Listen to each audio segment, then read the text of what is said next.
Yo creo que el acuerdo con los bonistas es un paso gigantesco. El cierre, digamos, de todo ese proceso fue algo realmente espectacular, que le da al gobierno de Alberto Fernández, sin lugar a dudas, una enorme posibilidad de poder planificar y de gastar los dineros públicos, al menos con una previsión de no tener que generar desembolsos en dólares en los próximos 5 años, ¿no? Eso es sumamente interesante. Y le permite tener la herramienta del presupuesto para poder planificar. Eso es así, es 1 más 1 igual a 2. El problema es que todavía pensamos en términos de como pensábamos antes, ¿no? Gestiono bien, comunico mal, igual zafo, igual sigo adelante. La verdad es que hoy no podemos separar a lo que es la comunicación de la política. Digo, yo no puedo decir hoy, no, es un problema de comunicación, porque no existe eso.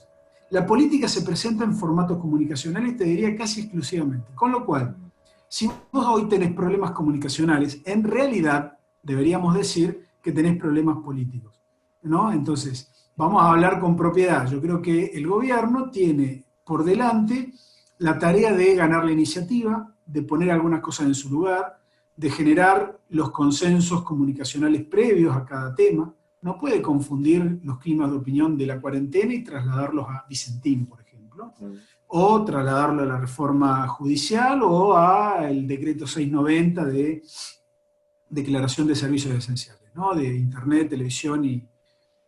Porque la verdad sea dicha es que hay temas que tienen altos niveles de consenso, pero al mismo tiempo eso no quita que el gobierno tenga que ser pedagógicamente exhaustivo en explicarle a la sociedad argentina los motivos y los alcances de su proyecto. Digo, fíjate qué distinta hubiera sido la suerte de la empresa Vicentín si el gobierno se hubiera tomado el trabajo previo de consensuar con cada uno de los gobernadores de cada una de las provincias que tenían algún grado de interés una política de salvataje de la empresa en un contexto de intervención. El gobierno hizo al revés, ni siquiera su propio ministro de Agricultura estaba enterado de la medida. Entonces, pensar en los formatos comunicacionales de la política, yo diría que es una obligación hoy de todos los gobiernos.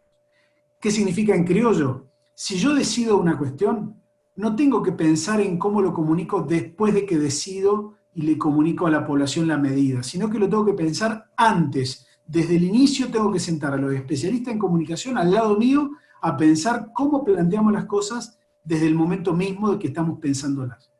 En eso me parece que el gobierno ha pecado de inocente, me parece que a pesar de tener equipos, ha prescindido, digamos, de esta parte de la profesionalización de la comunicación gubernamental, que para lo que queda de su gestión, yo te diría, y teniendo en cuenta cómo se está poniendo la oposición en el Congreso, va a tener que apelar definitivamente a mejorar mucho esa cuestión.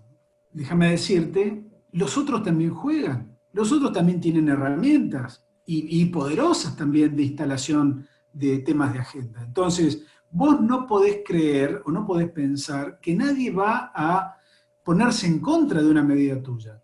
De hecho, lo que estamos viendo es que hoy la oposición en la Argentina se va a oponer a lo que sea, no importa si está bien o está mal, si está bueno o está malo para la sociedad argentina.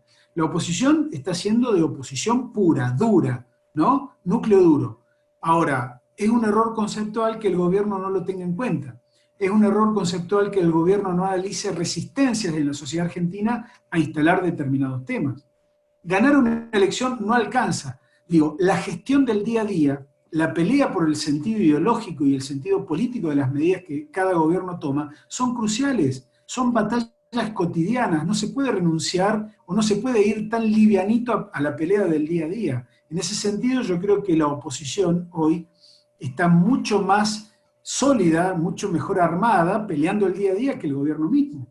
Es interesante verlo, porque de algún modo la oposición, que tiene muchos problemas, sobre todo de liderazgo, actúan de manera coordinada.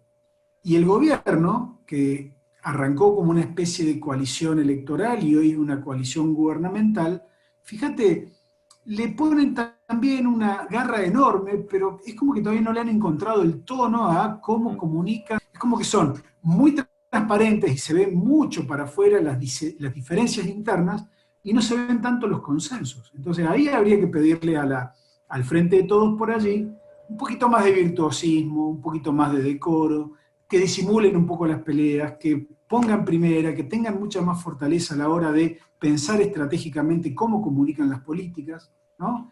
Y que busquen además también tener figuras mediáticas que tengan la pedagogía de hablar en un lenguaje que la mayoría de la gente entienda, que también le hablen a los que no lo votaron, porque de eso se trata también. Convencer a los que ya están convencidos es muy fácil.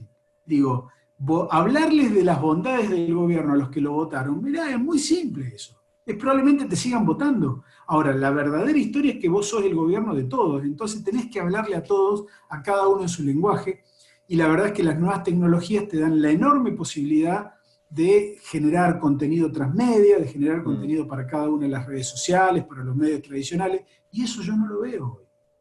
Y creo que el gobierno debería intentar hacerlo. Generar especialistas o tener en tu equipo especialistas de TikTok, Instagram, Facebook, Twitter, cada red social. Vos tenés que tener diseñadores gráficos, programadores web, ¿no? Especialistas de cada red. Tenés que tener lecturas de conversación digital, tenés que tener algo de Big Data, tenés que tener un montón de herramientas técnicas y además tenés que tener coordinadores de todo ese trabajo porque el mismo contenido tiene que ser distribuido en todos los canales de comunicación adaptando ese contenido al formato de cada canal. Digo, es un laburo enorme, altamente profesionalizado, que requiere también un equipo muy numeroso. Y por ahí, yo creo que un síntoma de la mala comunicación de los gobiernos es la ausencia de esos equipos. Vos preguntás, che, ¿tu gobierno tiene equipo de TikTok, de Instagram, todo eso? No, listo. O sea, ahí hay un problema, porque si vos me decís que el peronismo no tiene voto joven, bueno, está bien, yo no me preocuparía demasiado. Pero al contrario, si vos decís, ¿a dónde está la fortaleza del gobierno del Frente de Todos? Y yo te diría, fundamentalmente en los menores de 30 años, y vos no tenés especialistas en redes sociales trabajando, y bueno, eso yo me preocuparía.